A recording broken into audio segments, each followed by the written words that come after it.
and I'm going to start the broadcast. It'll be maybe 30 to 60 seconds, and then I'll kind of greet everyone and we'll get started.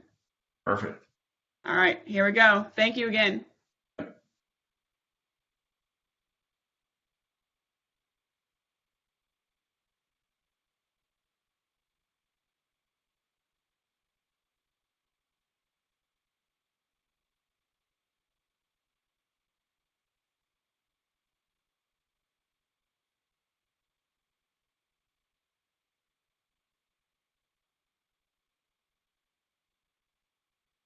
All right, good morning, everyone, and thank you for joining us for Unlocking the Secrets of Credit Card Processing with Golf Pro Payments this morning. We have Andrew and Mike from Golf Pro Payments with us today, and they will be presenting to you all. And thank you, Andrew and Mike, so much for being on with us this morning. Before I toss it over your way, just a couple quick housekeeping items. First and foremost, once this presentation concludes, we will be sure to post all MSR credits to each of your accounts. And then also, as we go through the presentation, we just ask that you hold any of your questions to the end. But if you do have questions, please feel free to submit those to the chat or question and answer feature in Blue Jeans. And without further ado, we'll toss it over to Andrew and Mike to get their presentation started. Yeah, thank you, Jackie. Good morning, everyone. My name is Andrew Reeves. I am the president and co-founder of Golf Pro Payments. I also have Mike Simcox on as well. Real quick, we're just going to kind of walk through our history and the company history, and then we'll jump into credit card processing, which I know is everyone's favorite subject, but we'll hopefully tell you a few things you haven't heard before. So as I said, my name's Andrew Reeves. I'm a PGA member. We started Golf Pro Payments about 4 years ago to help the golf industry and club industry in the payment space. So we saw a few things lacking. We saw a lack of service. We saw high prices. We saw outdated technology. So we came together to offer better solutions to golf courses in this space. Our mission is to preserve, protect, and promote the great sport of golf through section partners like South Florida PGA. We give back to the industry through our PGA partners, as well as education like this to elevate and educate PGA members at clubs. Our motto is members helping members. Our team here is made up of PGA members. So when you guys call in or have questions, we're with you every step of the way. We've worked behind the counter before, so we all know kind of the ins and outs of the day-to-day operations. We know what's important to you guys, and we want to make sure that you guys are up and running and as efficient as possible so you can keep doing what's important, which is being in front of the members and giving lessons and getting players out on the course. A little information on myself. I went to Clemson PGM grad school, graduated through their program there, worked at a few clubs, ultimately landed at Reynolds Lake Oconee in Greensboro, Georgia, worked there for a few years, and then kind of after seeing the ins and outs of the back end side with budgeting and running the operations, kind of founded Golf Pro Payments. So I'll pass it over to Mike now and let him tell you a little bit about his history, and then we'll jump into some information about credit card processing. Yeah, thanks, Andrew. And thanks to everybody on this the webinar, and hopefully it's helpful to everybody. But just a little bit of background about myself. I'm a PGA member, and I've been on Golf Pro Payments a little over a year now as a national account manager. And I went to Penn State and did their PGM program, and kind of been all across the country in the last few years, but been very fortunate to work at some great places, including Oakmont Country Club and Seminole Golf Club and Ocean Forest Golf Club in Sea Island, Georgia, among other places. And, looking forward to, again, being on the team here at Golf Pro Payments and helping everybody out in this unique space. Yeah, perfect. Thank you, Mike. So we'll just kind of jump into the itinerary for today. So we're going to go over a few subject matters. If you have any questions, write them down and we'll go over them at the end of the call. But basically, we're going to kind of talk about Visa, MasterCard and the background of the credit card industry, the transactional flow when you take a credit card, the always changing rates and fees that are charged when you take a credit card, some mysterious software compatibility questions and those types of things. We're going to go over PCI compliance, security, and then just kind of discuss how to review a statement if you are, looking at one. So I'll kind of jump in to the first part of that, which is just the history of the card brands. So as many of you may or may not know, the card brands, Visa, MasterCard, Amex, and Discover, they're actually a trade association just like the PGA of America. The only requirement for them is you have to be a bank, be a member. So where PGA members have to pass their PAT and take various coursework, the way you become a member of the Visa, MasterCard Association is through being a bank. So pretty straightforward. There's two types of banks when it comes to the association. There's issuing banks and acquiring banks. You can think of issuing banks as the ones that you can walk into, like Bank of America, ones that are issuing credit cards, basically. Acquiring banks are the ones that are actually transferring that money.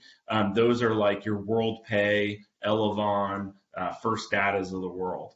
When it comes to acquiring banks, they actually get together and set interchange rates. There's over 100 different categories dependent on how you take the card, what type of card it is, all those different things like that. We'll get into that a little later. And then the way the payment industry works is through independent service organizations like Golf Pro Payments that actually resell credit card processing to golf courses, to pizza parlors, to nail salons, all those different things like that. So we'll move over to the next step, but basically what you want to take away from this is that Visa, MasterCard, Discover, and Amex are a trade association just like the PGA of America. They actually set the rates, and it's an industry that's not regulated, so it can be kind of like the Wild West sometimes. So I'll move over to our next slide, which this, as you guys all probably know, it's just the basics of how a card flows through your system. So you'll be at the terminal or the cashier or front desk, wherever you may take a credit card at your facility. You'll have some type of terminal, either a swiper, EMV device, whatever it may be. You'll take it through that. It connects through your software and website, all those different things like that. Data then is routed to certified payment gateways, which we'll kind of get into this later. But that data is routed through to basically confirm that cardholder has funds, and then it is released at the end of the night when that course is batched out. Issuing banks, so they are going to approve those transactions. And then at the end of the night, like I mentioned, they'll fund into the golf course's bank account, or if the course is set up on 48 hours, it might be a couple days later. The issuing bank places then a charge on the customer's account. So you guys, I'm sure, all have credit cards or debit cards. You see this in action, pretty straightforward. But basically what it says is once that card hits the terminal, there's actually information going back and forth between networks, making sure that that customer has funding, and then approving the amount and making sure that it is a true transaction, not a fraudulent one. Mike, do you want to just kind of go into an example of one of your courses you might have worked at where you were either integrated with the software or using like a standalone device?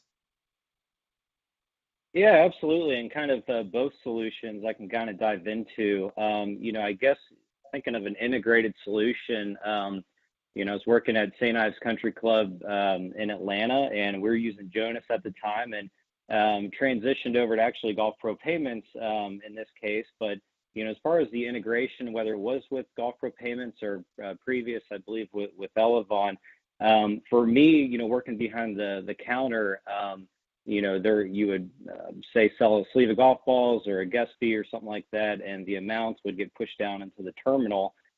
For me, like I said, working behind the golf shop counter, not knowing a lot of this technology and really, the payment cycle and industry, I assumed everything was kind of all lumped into one. Actually the head pro of that golf course, actually, he owned this shop, so he actually had a standalone unit as well. So we kind of did both integrated and non-integrated solutions. And for me, it was more procedure. Anytime that merchandise was sold on a credit card, it was run through the standalone machine, and then everything else was kind of run through the point of sale and into the integration piece. So for me, it was more procedural than anything. Yeah, and as you mentioned, it's the same process of running a card. You take it at the terminal, it checks with the networks, and then funds at the end of the night. So ultimately, the money gets to where it needs to be, no matter which way you take it. And I'm sure every club does it a little different. But we'll move on to the next slide now.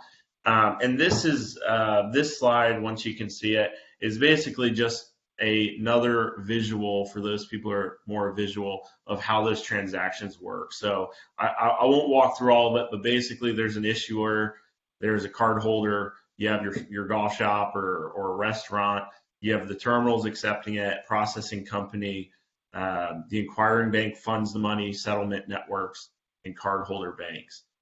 So the one thing I wanted to talk about on this page was the settlement network. That is actually controlled by the Federal Reserve. So when clubs have issues with fundings being withheld, typically it's due to the federal networks that actually fund the money. And they have 24 hours to fund money. Depending on holidays and certain times of the year, that might be a little slower, just depending on volume and different structures going on. The acquiring bank also has 24 hours. So whoever you use as your processor, either Elavon, WorldPay, TSYS, Stripe, Square, they have 24 hours to release your money. So what you want to look for in a processor is one that releases it next day. That way will ensure you guys get your money the fastest you can.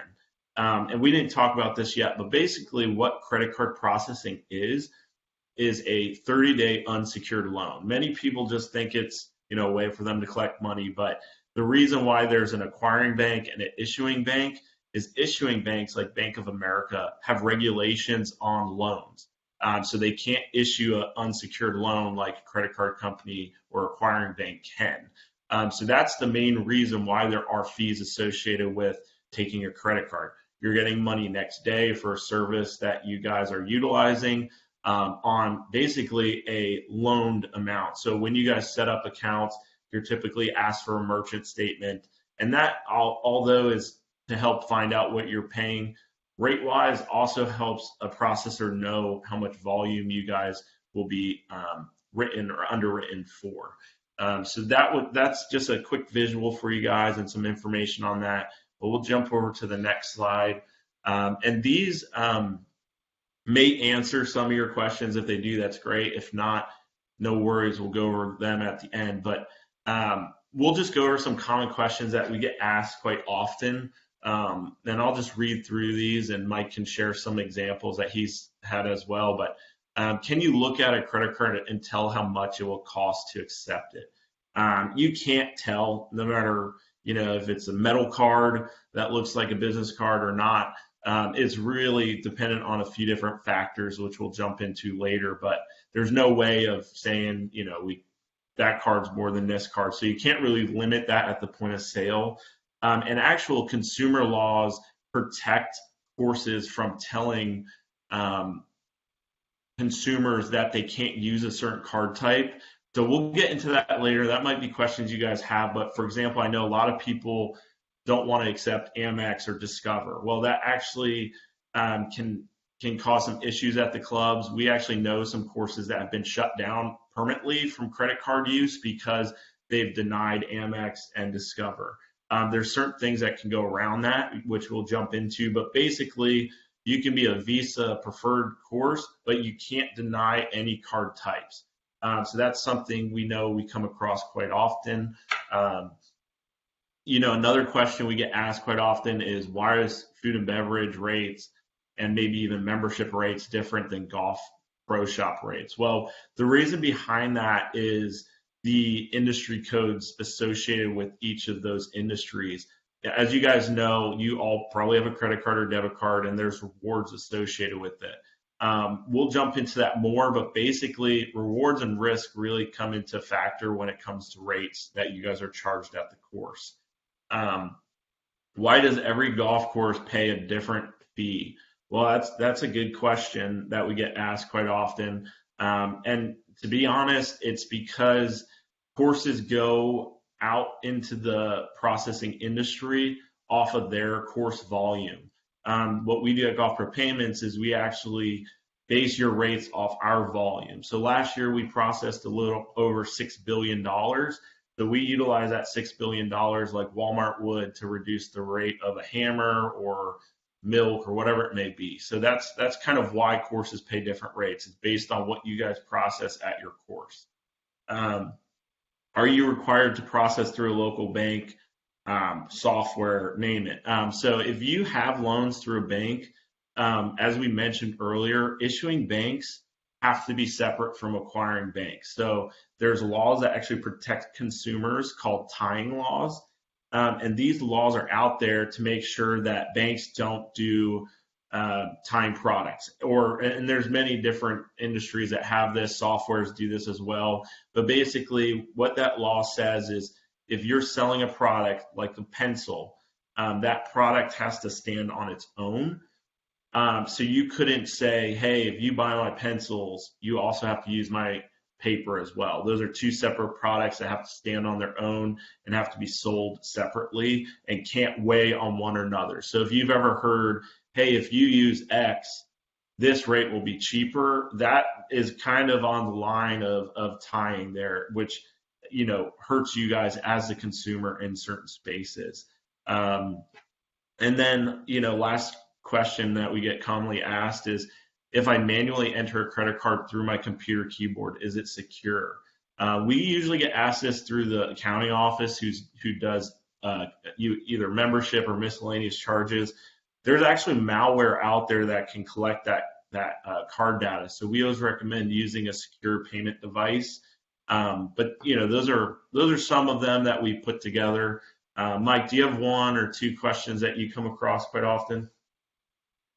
Not necessarily a question, but thinking back on past experiences, I wish I would have had this information beforehand. Just thinking back, running various tournaments and kind of collecting a lot of customer, credit card information on either a spreadsheet or a legal pad or something like that for months on end. A lot of that has to do with security, and knowing what we know now, it's security plays such a huge role. In fraudulent activity and things like that. And, I hope everybody kind of takes away, a few points from this presentation, but security is such a big thing. And we'll kind of get into, collecting data, like you mentioned earlier about manually entering, the data on the keyboard and some devices that can, hopefully prevent these, kind of fraudulent activities. Yeah, and that's a good point. I mean, there are truly dumpster divers who look for credit cards. If you guys are looking for a new way to make an income, you could probably get $20 for a credit card on the black market. So you probably don't want to get caught with that, but those are things that actually happen. As you guys might know, Target was breached and cards were taken. Home Depot were breached, cards were taken. There was actually a small breach in 2020 where courses were actually hacked into through a T-sheet provider that is commonly used, and a lot of money was lost through hackers trying to get card data. So this is something that happens not just in the golf industry, but happens day to day. So when you use your personal credit card or you take a card at the course, try to take it in the most secure way, which is through insert EMV device. We'll move on to the next slide. This is just, a trick question. Which card would cost more to accept? As I said earlier, you really can't tell based on the card or what it says on it, because there's, different, risk associated with each card, and there's different rewards associated with each card, and it's almost impossible to know. So once again, we'll actually dive deeper into the rates that you guys are charged. I know back to my, days working at a golf shop counter, I just, assumed, like Mike said, you take a credit card, you don't really think much about it from the golf shop side of things. You swipe the card, you enter the card, you type in the card number. And from the operation standpoint, that's just kind of what you do. But from a risk and rate standpoint for the club's overall, bottom line, there's a lot that goes into this that you can do things today that actually will help your club save money. There's what's called a SIC code or industry code. Those really are key when it comes to getting your course set up with credit card processing. I can't tell you how many times we come across courses that are set up in the wrong industry code, which have huge impacts on the rates they're charged. Just, a matter of fact of being set up as a retailer versus a private facility, there's different cards and different rates associated with both of those. As you guys may know, you get 10 times the points when you shop at a grocery store than you do at, your utility systems with, gas, electric, all those different things.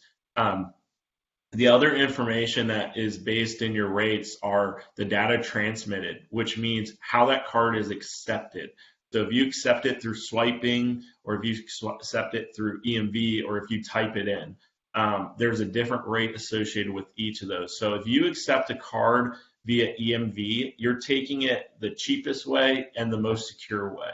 If you're still swiping cards, then you are getting downgrades, which means you're paying more than you should because of the equipment you guys are utilizing. In 2014, Visa, MasterCard, and the Trade Association, that's when the liability shift from the card brands to the merchant. So in 2014, it's now 2022, and there's still courses that are swiping every transaction that comes through. That's something you guys need to look at as a club and really think about, because breaches and risk are only going to keep climbing with today's technology and hackers out there. So that's something you need to be careful of. Back to the rates. So when it comes to key entry or card non-present, any card non-present, so if that's either through your online T-sheet or if you're keying in a transaction because the card's not in front of you, you're getting the highest rate and highest risk factor when you take a card. And we always recommend, no matter what, I know it seems really nice to have cards taken online, but if you look at previous year rates, your rates probably doubled. So that's another reason. If the golfer is going to come to the course, have them come in and swipe that card or enter that card into your system, because it's going to save you money in the long term. When it comes to the second factor with rates, it's really up to a couple things, but basically it's rewards. So you have airline miles, you have grocery points, you have cash back, you have business and consumer, and then debit and credit. So those are really the big factors. What I would take away from this is just making sure that you guys are doing what's necessary to receive the best rates and take cards securely. Because you may not think it happens, but once it happens to you, there's fines associated with breaches and those types of things, which we'll get into. I'm actually going to go to our next slide. This is a question slide, but we'll take those at the end of the presentation. Another kind of hot topic with what we deal, and I'll have Mike kind of go into examples as well, but I'll walk through this, and then Mike will kind of go over some day-to-day questions that he gets asked. But from a point of sale concept, we hear this every day. Our point of sale only works with this processor. They have a preferred processor. They have us tied down. They have us, locked in, whatever it may be. If you're using words like tied down, locked in, you don't have choices, that's never a good situation. If you ask yourself one simple question, and that is, why would my point of sale company care if I was going to use a processor that was either going to save me money or give me better service? The only reason would be is there's something in it for that point of sale software. So I'll leave you with that kind of piece to think of, but we'll kind of touch about how it even works logistically. So every point of sale software integrates with multiple gateways. I want you guys to think of a gateway as a bridge. So if you have a body of water and you have two sides of that body of water, you need a bridge to get to the other side. That is what a payment gateway is. Some of these you may have heard of, some of them you may not have, but that's okay. We'll kind of walk through them. So I'm sure many of you guys used ETS or Elevon at some point. That is a gateway and a processor, which we'll kind of get into in a little bit. But there is also TriPOS. TriPOS is a gateway. You may see that with certain, softwares out there. Global Payments is a gateway as well as a processor. So these are different things. BluePay, Shift4. Now the key is finding what processors work with that gateway. So Elevon obviously works with Elevon's gateway. Fiserv or First Data can work with multiple different gateways. So they can work with Shift4, BluePay, TriPOS, Auth.net. Some of these you may have heard of, some you may not have. Payment Tech, which is through Chase Bank, that is a processor that can work through certain gateways. WorldPay might work with TriPOS and might work with BluePay, and TSYS works with TriPOS and different things. The reason why I tell you this is when you talk to a software, the majority of clubs that we come across are taking cards as their main acceptance of revenue. I would tell you that I personally want to control how I make my money and who I work with making that money.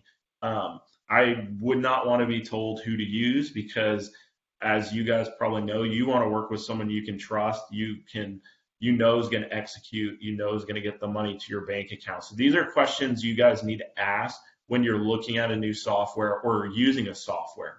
I'll give you some kind of generic information. So let's talk about just one software. So we'll talk about Jonas.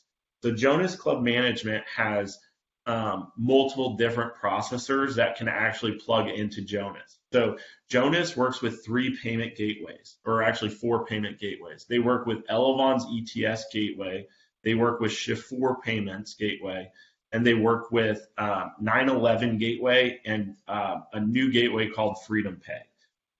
Now, with those, you'll have different processors that can work with them. So for Elevon, obviously Elevon can work with that gateway. But for the other 3, those are actually called agnostic gateways, meaning that any processor can plug into that system and it would be integrated in the software. So these are things you need to ask. You need to ask, what gateway does the POS system utilize? And then you need to know what processors can actually work with those gateways. And what you'll find is most point of sale companies will tell you they have a preferred provider as a processor, but that's not the answer you want. You want to know what gateways you can use because you want to make sure you can control these decisions. I'm sure we could talk about this at the end with questions, but I'm sure you guys all have been on the phone with a software company or credit card processor, hopefully not often, but maybe you'll have a terminal down or you can't accept payments and you'll call, let's say you call Jonas. Jonas will say, well, you need to call your processor. And then you'll call your processor and they say, I don't know who you are. And that's the cycle you get stuck in. So those are your preferred providers as a point of sale. Like these are questions we need to ask ourselves and arm ourselves with tools that protect our facility. I'll kind of move on, but Mike, did you have anything to add on there? Yeah, obviously integration is such a, big kind of question as far as payment space goes.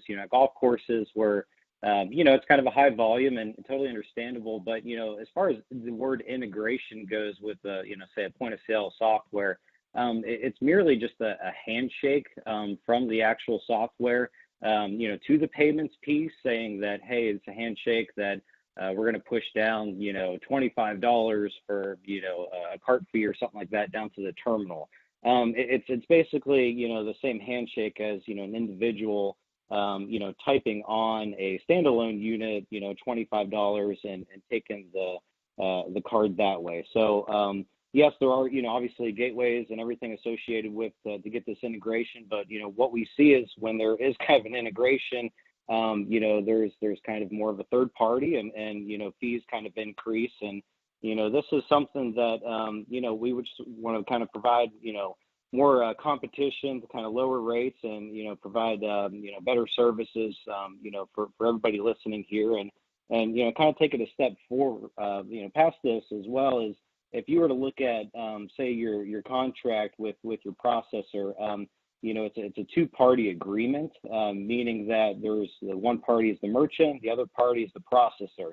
So you don't have necessarily, an agreement or contract between the merchant and the point of sale system as far as your payments go. So kind of keep that in mind. And we want everybody to know that, you definitely have options. And, with those options, look to, have a lower rate, which means you're paying less, put more money back into your golf facilities or even your budget, and getting a better service. So that's just one comment there.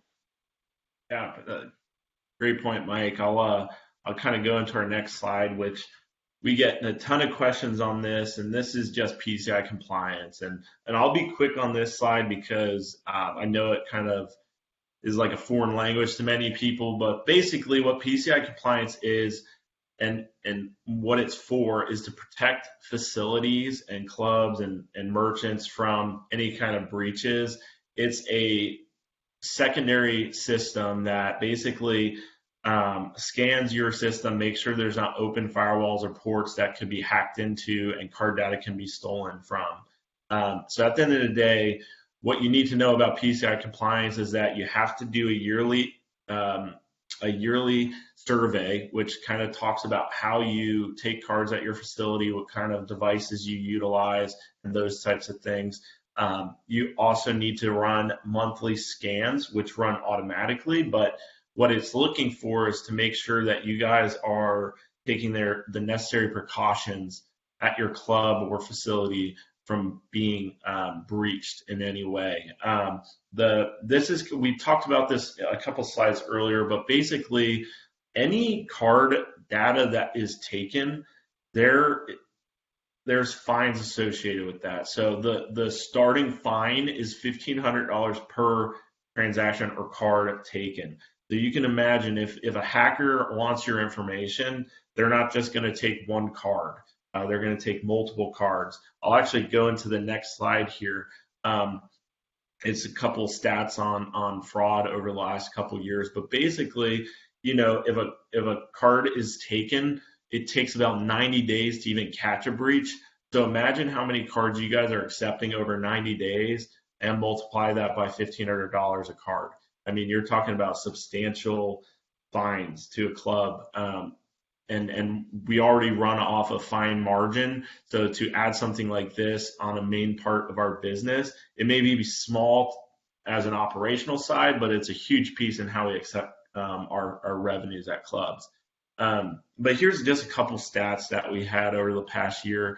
As much as 55% of all credit card fraud in the U.S. takes place in the hospitality industry. Guess what? Golf makes up a large part of the hospitality industry.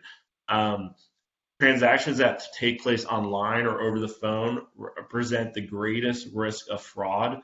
Card non-present fraud is now 81% more prevalent than point of sale fraud. So I know a lot of you guys over COVID have switched to systems that might take online reservations or online transactions. That's fine. Those softwares are going to do that anyways. But if you can capture that card in person when they're at the restaurant or at the course, it's going to be a much better way of accepting that card. For merchants who accept EMV cards, counterfeit fraud losses are decreased by 87% in 2019 compared to 2015, which is when EMV started. What I'll tell you is in the beginning of 2020, fraud and breaches hit an all-time high.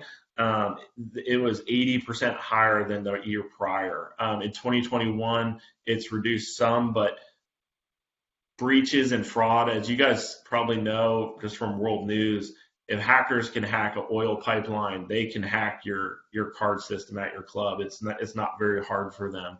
So these are things just to make sure you're doing what's necessary, so you're not liable for any of these fines if you are to have something like this happen to you. Here's just some basic security statistics that we come across. And this is around fraud. So cardholder data was captured from an average of 163 days. That means a card was captured from either breach or fraud for over 163 days. And the average facility is vulnerable for 1,021 days a year, or not a year, but in the lifetime of their acceptance with cards. So this is just a quick slide. We'll kind of move on. Obviously, stats are great, but I want to get to some questions at the end. So a few more things around PCI security. EMV actually stands for EuroPay, MasterCard, Visa. It was utilized in Europe to go from country to country and still be able to take credit cards. So this was something that we actually took from Europe. We found that it was actually the highest and most secure way in taking a credit card. So that's where EMV even comes from. I don't know if you guys know that or not, but that's kind of the origins of that term. Point-to-point encrypted. Another key thing when you're looking for a processor, make sure that they're point-to-point encrypted. That means that your system is encrypted through tokenization or other features from the point of sale to when that card has settled at the end of the day. And tokenization is another big piece. A lot of courses want to have cards on file. That's great. Just make sure they're not stored in your software. Make sure you're not keeping them on an Excel sheet, and definitely make sure you're not writing them down on paper. Those are keys when it comes to tokenization and keeping cards on file. We'll kind of walk through statements fairly quick since we have just a few minutes left. This is a summary of one of our facilities. What I wanted to kind of talk to you guys about was doing effective rates. So the best way to find your effective rate is just taking your fees you paid for in a month. So you take that $1,000 and 54 cents divided by your total volume, which is that top line of 52, 82.46, and that comes out to an effective rate of 1.92%. I would tell you if you're paying over 3%, you definitely need to look at this, especially as a golf course. I would say a good rate would probably be around 2.3, but the closer you can get to 2, the better. And that's what we see from our standpoint. You want to make sure you're receiving fair rates at your golf course and paying what you should. This is a batch summary, pretty straightforward. It just tells you how many items you ran in a day, the volume you ran on that day. Here's a different pricing model. There's a few out there. There's Interchange Plus, there's tiered, there's flat rates, there's ERR. There's a ton of different ways of being charged. They now have swipe and non-swipe, transactional, fee structures. What I will tell you though is the best structure to be on is Interchange Plus. That means you get the true cost of the card plus the surcharge fees that the processors charge. Now, the reason why you want to be on this is golf is primarily debit cards. So 50% of your transactions are typically debit cards, either Visa, MasterCard, or PIN debit cards. Those run at a regulated rate. So those are your cheapest cards you can accept. So to ever be on a flat rate system, you're always going to pay way more than you should. Same with tiered. You want to make sure that if you're on tiered, you have competitive tiered rates. So for golf courses, I would say Interchange Plus is the only way you should go when it comes to getting a pricing scale.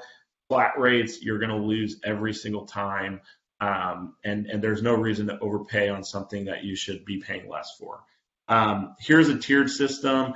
If you're on a tiered system, you may or may not be. You'll see a qualified section, a mid-qual, and a non-qual. Those basically capture all the hundreds of card categories into 3 different buckets, which can tend to pay more for your processing as well, but it's still more competitive than a flat or in person or not, a swipe versus non-swipe type fee structure.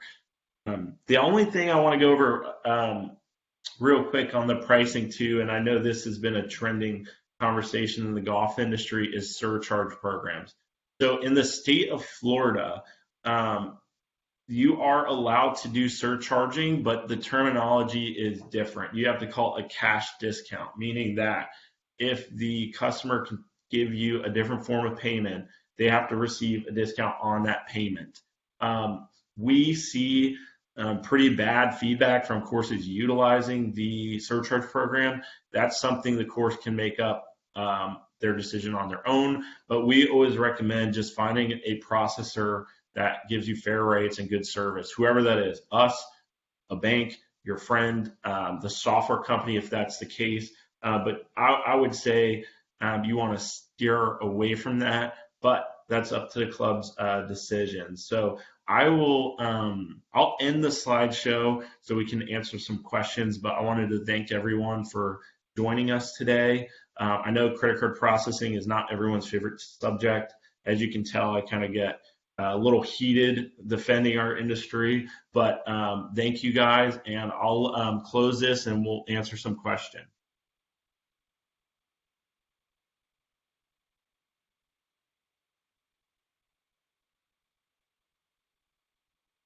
Mike, was there anything else you wanted to add or had questions you think would be good to cover? Yeah, absolutely. Something that else came to mind as well when we were talking about, accepting the credit card through an EMV device as opposed to swiping. I was chatting with a gentleman in New York who owns a driving range recently, and actually he was still swiping all the credit cards there through a machine dispenser, and it seemed like individuals would swipe their credit card, get a bucket of golf balls, hit the golf balls, and then later on that night actually charge back the fee so that they weren't paying anything to hit golf balls. And actually it became so prevalent in a number of individuals, he had to put a list of names at the machine to ban them from the facility. So, I think technology, and upgrading to an EMV device would kind of eliminate or at least help with the chargeback situation. Yeah, that's great.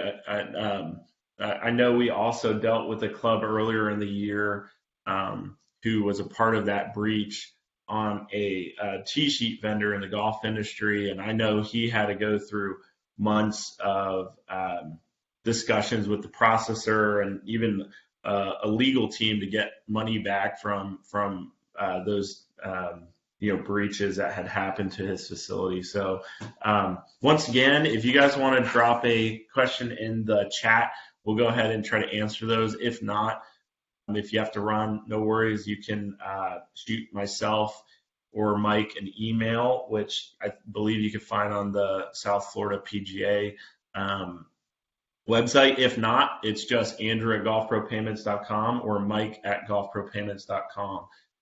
So either way, thank you guys so much. I don't see any questions, but I'll turn it back over to Jackie to kind of end the session. Yeah, thank you, Andrew and Mike, so much. I'm sure that was super helpful for everybody, and we appreciate obviously the time and knowledge you've shared with us this morning. We do have a question, although maybe it's one that's better answered behind the scenes. Somebody asking if you are looking for sales reps. Brad, I'll reach out to you separately. All right, perfect. I am, if you don't mind, just if we can just hang tight for maybe another minute. As I mentioned before, there's a little bit of a lag, so I want to make sure that everyone gets a chance to put a question in there if they have one. But otherwise, if nothing in the next minute or so, again, we appreciate your time, and we will go ahead and end the session. Yeah, perfect. Thank you, Jackie, for having us on, and I hope they took something away from it. I'm sure they did, and for everybody out there, I'll be sure to send around in the recap email both Andrew and Mike's contact information, so that way if there's any questions that maybe come up, in the day-to-day over the next couple weeks or what have you, that they can reach out and get assistance from you both. Perfect. That sounds great, Jackie. All right. Well, looks like we're not getting anything. I think it's safe to say maybe there's nothing that comes to mind for people at the moment. But thank you so much again. We appreciate it, and hopefully you guys have a great spring here, and everybody out there has a good rest of the season. Yeah, fantastic. Thank you so much. Awesome. Thank you. Have a great day, Jackie. Thank you.